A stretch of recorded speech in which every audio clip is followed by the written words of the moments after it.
My name is Claire Bennett. I am 42 years old, and for 9 years, I have worked as an investigator in the Financial Crimes Division of our Attorney General's office. I have followed money through fake charities, broken companies, and offshore accounts. I thought I knew what greed looked like. I was wrong. The worst greed I ever saw was hiding beneath my own mother's winter coat. I returned to my hometown of Oak Ridge for my mother's 78th birthday, expecting a warm embrace and the familiar scent of lavender. Instead, when I reached for the large black buttons of her coat, she screamed. It was not a loud, theatrical scream. It was a broken gasp pulled from the deepest part of her lungs. She seized my wrists with surprising strength and stared toward the hallway. "Please," she whispered. "Do not let Daniel know you saw me afraid." Daniel was my older brother. He was 46, charming, successful, and respected by everyone in Oak Ridge. He owned a property management company, sat on the hospital foundation board, and donated money to the local police charity every Christmas. In photographs, he always had one hand on our mother's shoulder and the other raised in a friendly wave. I had trusted those photographs. Because my work kept me in the state capitol, I usually visited only on holidays. During the previous year, Daniel had begun handling Mom's bills and appointments. Whenever I called, he said she was tired, confused, or asleep. I believed him because guilt makes convenient lies sound reasonable. The house looked perfect outside: fresh paint, trimmed hedges, a new porch camera. Inside, the air smelled stale, the curtains were closed, and the thermostat read 58 degrees. Mom had lost at least 20 pounds. Her cheeks were hollow, and her hands trembled when she lifted a cup. "Why are you wearing a coat indoors?" I asked. "I feel cold. Let me help you wash up before dinner." That was when she panicked. I lowered my hands and forced my voice to remain calm. "Mom, it is only me." Her eyes filled with tears. He said no one would believe me. Before I could ask who she meant, the garage door rumbled open. Mom's entire body changed. Her shoulders folded inward. Her face became empty. She sat very still, like a child pretending to sleep while danger moved through the house. Daniel entered with his wife Vanessa. He wore an expensive navy coat and carried a bakery box tied with gold string. Vanessa followed in high heels, holding her phone as if she were filming a lifestyle advertisement. "There she is," Daniel said, smiling broadly. "My little sister finally remembered she has a family." He hugged me hard enough to feel like a warning. Vanessa kissed the air beside my cheek. "We were starting to think your important government job had erased us. Work has been busy," I said. Daniel looked at Mom. "Did she take her afternoon medicine?" Mom immediately nodded. "What medicine?" I asked. His smile remained, but his eyes sharpened. "For her dementia. I emailed you months ago."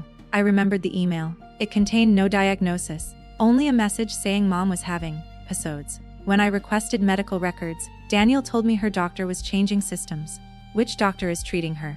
I asked. "Darkthorn. He makes house calls." Vanessa began placing candles on the cake. "Claire, please do not interrogate everyone. Today is supposed to be happy." During dinner, Daniel answered every question directed at Mom. If I asked whether she liked her food, he said her appetite was poor. If I asked about church, Vanessa said people there upset her.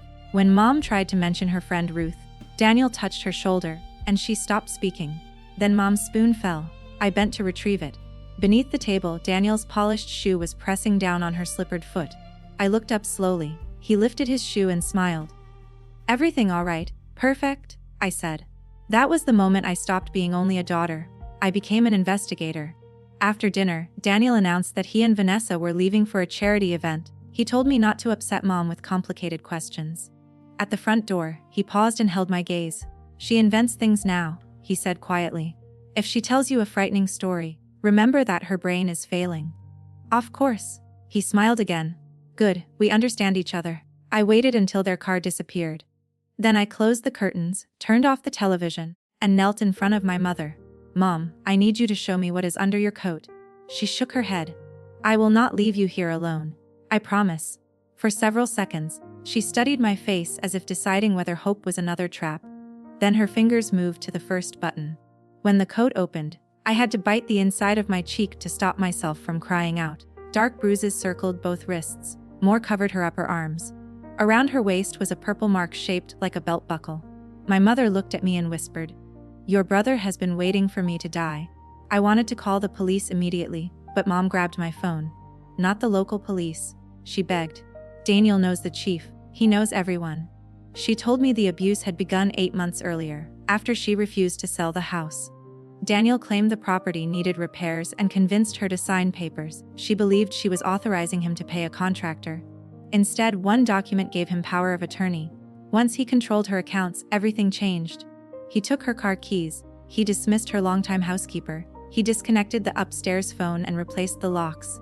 Vanessa monitored her calls. If Mom questioned a missing bank statement, Daniel withheld food or heat. If she resisted, he dragged her to the basement and tied her wrists to a wooden chair. "He calls it the quiet room," she whispered. My stomach turned. "Why did you not tell me?" "I tried. Vanessa stood beside me whenever you called." Daniel said if I accused him, he would have Dr. Thorne declare me incompetent. He said you would lose your job for interfering with a patient. Daniel had used my respect for the law as a weapon against my mother. I photographed every bruise with the date and time recorded. Then I asked Mom to describe each incident in her own words. Her memory was clear. She knew the date, the president, my office, and the name of every neighbor on the street. Whatever medicine Daniel was giving her caused drowsiness, but she was not confused. "Where are the pills?" She pointed to a locked kitchen cabinet.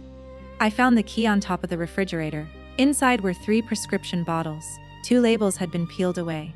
The third carried Dr. Thorne's name but no clinic address. I placed 1 pill from each bottle into separate tissue packets and hid them in the lining of my overnight bag. Next, I searched the study. Daniel had replaced Mom's old desk with a locked metal filing cabinet. A shredder stood beside it, still warm. In the waste bin, I found the corner of a bank statement with the words Vanguard Holdings. I knew that name. 6 months earlier, the Vanguard Holdings had appeared in a fraud report on my desk. It was a shell company connected to suspicious property transfers, but the case had gone inactive because no victim would testify. My own mother was one of the victims. Footsteps sounded on the porch. Mom froze. The key turned in the lock, and Vanessa entered alone. Her eyes went immediately to the open medicine cabinet. "What are you doing?" she asked. I held up a glass of water. "Looking for aspirin." "In a locked cabinet. Your family has interesting storage habits." She stared at me, then glanced toward Mom.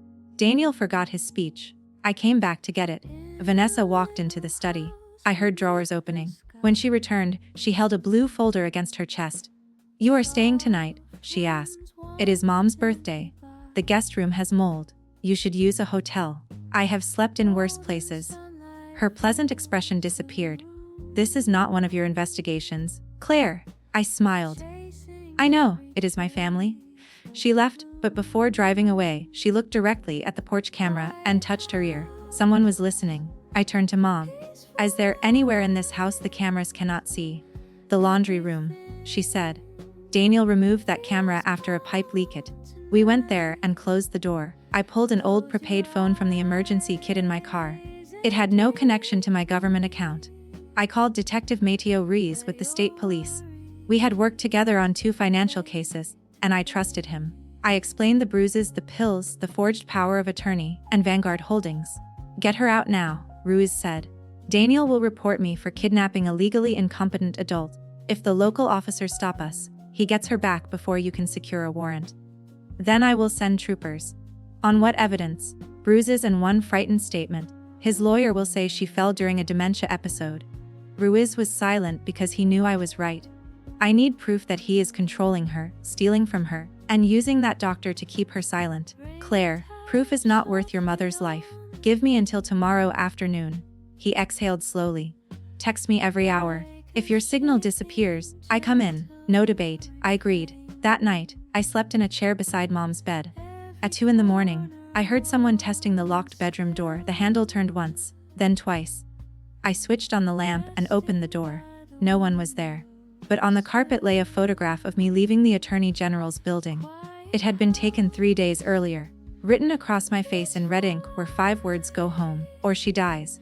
I did not go home. At sunrise, I hid the threatening photograph inside my coat and drove to a coffee shop 2 towns away. I left Mom with Ruth Palmer, her oldest friend, who arrived through the back garden so the porch camera would not record her. Ruiz met me in the rear booth. Beside him sat Owen Miller, a forensic accountant from my office. Miller opened his laptop and showed me what he had found overnight. During the past 10 months, and nearly $900,000 had moved from my mother's retirement and investment accounts into Vanguard Holdings. Her house had also been transferred to a trust controlled by Daniel. The documents carried her signature and the seal of a notary who had died 6 weeks before the signing date. That is not sloppy fraud. Miller said. That is desperate fraud. Ruiz examined the photograph. And this is witness intimidation. Can we arrest him? We can question him. Maybe hold him briefly. But if we move too early, Vanessa destroys the remaining records, Thorne disappears, and Daniel claims your mother authorized everything. I hated hearing my own argument returned to me. Miller pointed to a series of monthly payments. Thorne has received $12,000 from Vanguard. His medical license was suspended 4 years ago for prescribing controlled drugs to patients he never examined. So he is not treating her. He is drugging her. Ruiz slid a small black button across the table. It was a wireless camera with internal storage. No LEV transmission if the house blocks signals, he said. But it will preserve several hours of video. Get Daniel talking. Get Thorne handling the medicine. Then leave. And if my phone goes dark, state troopers move immediately. When I returned, Mom was standing in the laundry room with Ruth. On the table lay an old Bible. Mom had cut open the fabric inside its cover and removed a tiny brass key. Your father kept a fireproof box in the basement, she said. Daniel does not know I still have the key. The basement door was locked, but the brass key opened it. The air below smelled of damp concrete and bleach. At the bottom of the stairs was a finished storage room with no windows. Against one wall stood a wooden chair. Nylon rope remained looped around its arms. I felt something inside me become cold and permanent. Beside the chair was the fireproof box. Inside we found my mother's original will, bank records, and a handwritten ledger. Daniel had recorded payments to Thorne, the fake notary, and a local deputy named Curtis Hale. Next to several dates he had written, M refused again, followed by amounts for treatment. Then Ruth found the camera. It was hidden in a smoke detector above the chair. Daniel had recorded the abuse. Whatever his reason, the memory card contained everything: Daniel binding her wrists, Vanessa shouting about passwords, and Thorne injecting Mom after she refused to sign. Mom watched only 10 seconds before turning away. That is enough, I told her.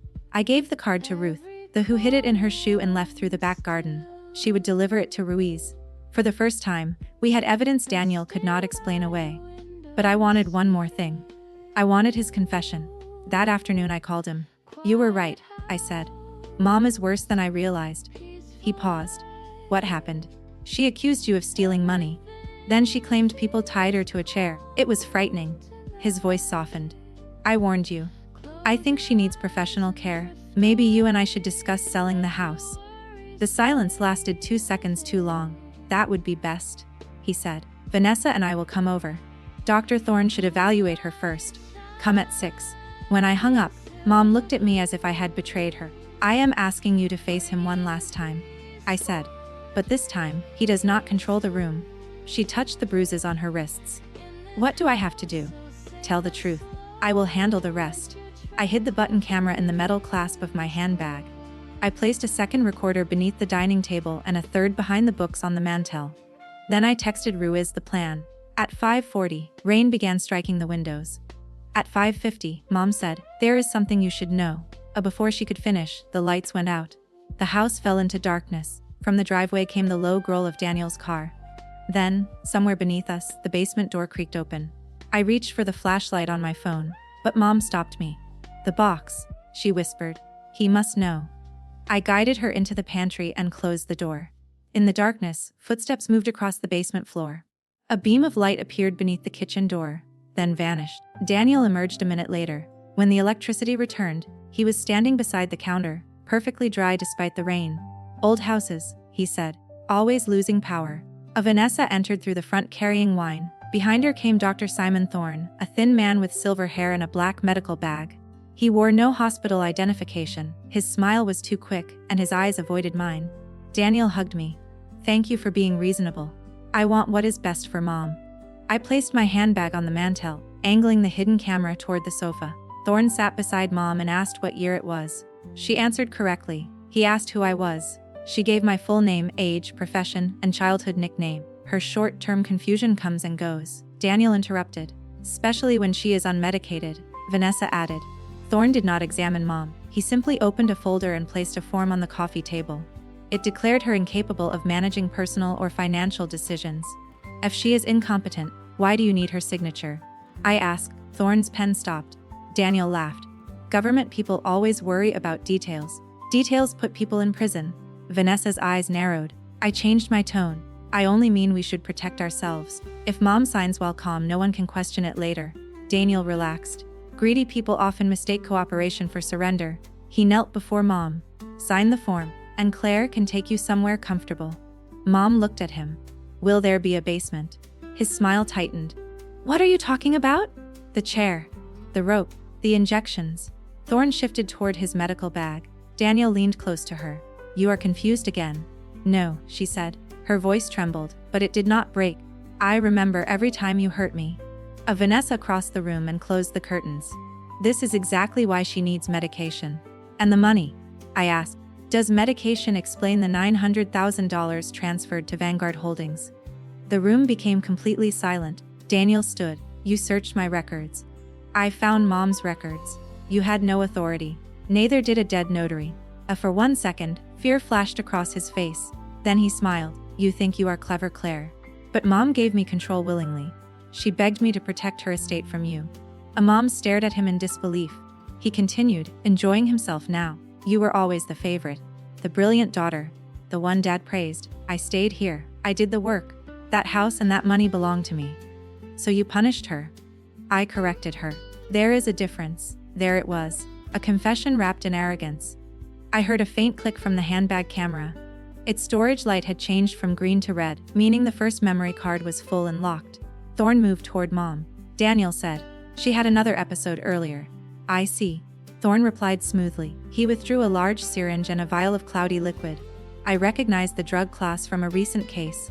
It was a veterinary tranquilizer strong enough to leave Mom unable to speak for days.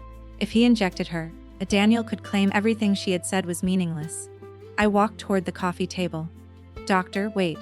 Is that dosage? I deliberately caught my shoe on the edge of the Persian rug and fell forward. My arms struck Thorne's wrists. The syringe flew into the stone fireplace and shattered. Cloudy liquid spread across the bricks. I am so sorry, I said, scrambling up. How clumsy of me. Thorne glared at me with open hatred. But Vanessa was not looking at the syringe. She had gone to the mantel for a towel. Her hand stopped above my handbag. The tiny red camera light reflected in her eyes. Slowly, Vanessa lifted the bag and smiled. Daniel, she said, Claire is not clumsy. She is recording us. She smashed the bag against the fireplace. The clasp broke into plastic and wire. Thorne snapped his medical case shut and ran for the front door. Daniel did not stop him. He reached inside his jacket and removed a black device with an antenna. When he flipped a switch, my phone vibrated once and died. Signal jammer, he said. No cell service, no Wi-Fi. The landlines were cut last week. He locked the front door, slid the chain into place, and picked up the iron fire poker.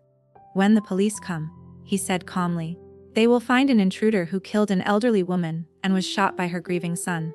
Then he looked at Mom. Time to go back to the basement. Mom, run. I pulled her from the sofa and pushed her toward the stairs. Daniel swung the poker. It smashed into the banister inches from my hand, spraying splinters across my cheek. Vanessa followed us, screaming for him to stop me. We reached the master bedroom.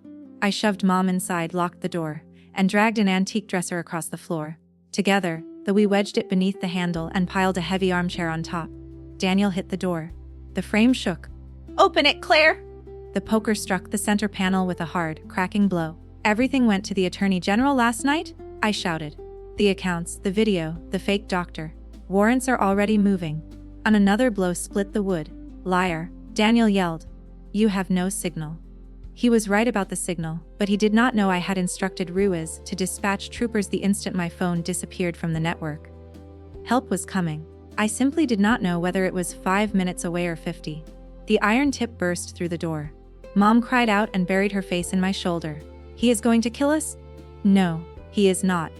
I said it with confidence I did not feel. A final crash tore one hinge from the frame. Daniel kicked through the broken panel, reached inside, and pulled away the furniture blocking the handle. The door collapsed across the dresser. He climbed over it holding the bent poker in one hand and a length of nylon rope in the other.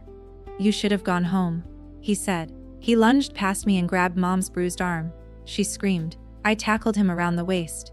We crashed onto the broken door. He dropped the poker, but his fist struck the side of my head. The white light exploded across my vision. I tasted blood. Daniel threw me aside and dragged Mom toward the hallway by her hair. I grabbed the brass lamp from the bedside table, ripped out its cord, and swung. The base struck his shoulder. His grip loosened, and Mom crawled into the corner. He turned toward me with a face I no longer recognized. Then he drove me into the wall and wrapped both hands around my throat. His thumbs crushed my windpipe. I clawed at his face, but his grip tightened. Dark spots crowded my vision. The room began to fade. Through the roar in my ears, I heard a distant crash. The front door had been forced from its hinges. State police! Or my promise! Daniel's grip weakened for half a second. I drove my knee upward with every bit of strength I had left. He collapsed, and I fell beside Mom, coughing and pulling air into my burning lungs. Tactical boots thundered up the stairs. 3 troopers entered with weapons raised. Ruiz followed them. Daniel Bennett, do not move. 2 troopers pinned Daniel against the wall and locked steel cuffs around his wrists. Downstairs, Vanessa screamed as another team arrested her near the back door. Dr. Thorne was captured 20 minutes later at a highway gas station. Ruiz knelt beside us. He looked at the bruises forming around my neck. Are you all right? We are now, I managed to say. Investigators opened the study, photographed the basement, recovered the ropes, and seized every computer. Deputy Hale arrived pretending to help, until Ruiz arrested him for accepting bribes and obstructing reports. Ruth's hidden memory card had reached the state police minutes before the raid. The first clip alone was enough to secure emergency warrants. As Daniel was taken through the foyer, he twisted around to face me. You think this is over? He spat. I have money you will never find. I will drag this through court for 10 years. I will make both of you suffer. Before I could answer, Mom stepped forward. She dropped the wool cardigan she had been clutching and stood with her bruised wrists uncovered. No, Daniel, she said. You are a coward. And cowards cannot survive in the light. For the first time, my brother had no reply. The troopers pushed him toward the flashing lights. Just before the car door closed, he looked at me and silently formed 3 words. I'll be back. For a moment, I believed him. Then Miller walked out of the study holding Daniel's ledger, 2 encrypted drives, and a folder labeled emergency exit. Claire, he said, almost smiling. I think we just found the money he said we would never find. Daniel saw the folder in Miller's hand. His face collapsed. That was when he finally understood that I had not only saved our mother. I had taken everything he believed made him untouchable. The justice system can be slow, but Daniel's empire fell with astonishing speed. The encrypted drives exposed accounts in 3 states and 2 foreign banks. Investigators recovered nearly all of Mom's stolen money and linked Vanguard holdings to 14 other elderly victims. Daniel had targeted widows who trusted him as a property manager. He had forged signatures, purchased homes below value, and used Deputy Hale to frighten anyone who complained. Dr. Thorne accepted immunity on several financial charges in exchange for testimony. He admitted that Daniel paid him to label healthy seniors incompetent and sedate them before important documents were signed. His cooperation did not save his medical career. He lost his license permanently and received prison time for assault and unlawful drug distribution. Deputy Hale pleaded guilty to bribery, obstruction, and witness intimidation. Daniel's promise of a 10-year court battle lasted less than 3 months. The basement videos, bank records, forged notary seal, and his recorded confession left him nowhere to hide. He pleaded guilty to elder abuse, false imprisonment, extortion, wire fraud, and attempted murder. The judge sentenced him to 32 years in state prison. Vanessa refused every offer. She blamed Daniel, Mom, Thorne, and finally me. A jury watched the video of her tightening the ropes around Mom's wrists and needed less than 2 hours to convict her. She received 24 years. Their mansion, cars, and investment properties were seized to repay the victims. The polished couple who once appeared on charity posters left the courthouse in chains, while television cameras recorded every step. I will not pretend I felt sorry for them. Revenge is often described as rage, but mine was quieter. It was watching Daniel's name disappear from buildings he had funded with stolen money. It was seeing every false document reversed. It was hearing other victims say, I thought I was the only one. And most of all, it was giving Mom the freedom he had tried to steal. The fraudulent power of attorney was voided. We sold the house in Oak Ridge because neither of us wanted to keep living above that basement. 6 months later, Mom and I sat on the wraparound porch of a small beach house on the coast. Warm air carried the scent of salt and jasmine. Her wrists had healed, leaving only thin silver marks. She had regained the weight she lost. Every morning, she walked beside the ocean without asking anyone for permission. I took leave from the Financial Crimes Division and later accepted a new role leading a statewide elder abuse task force. We used Mom's case to train investigators. I taught them to look beyond clean lawns, expensive suits, and smiling family photographs. Abuse does not always hide in broken houses. Sometimes it sits on charity boards and speaks politely to police officers. One evening, as the sun turned the water gold and violet, Mom brought me a manila folder. "What is this?" I asked. "My new will," she said. A real lawyer prepared it this time. It divided her estate into 2 trusts. One would fund a safe house for abused seniors. The other would provide scholarships for ethical geriatric nurses. I pretended to look offended. "What about me? I do not get the beach house."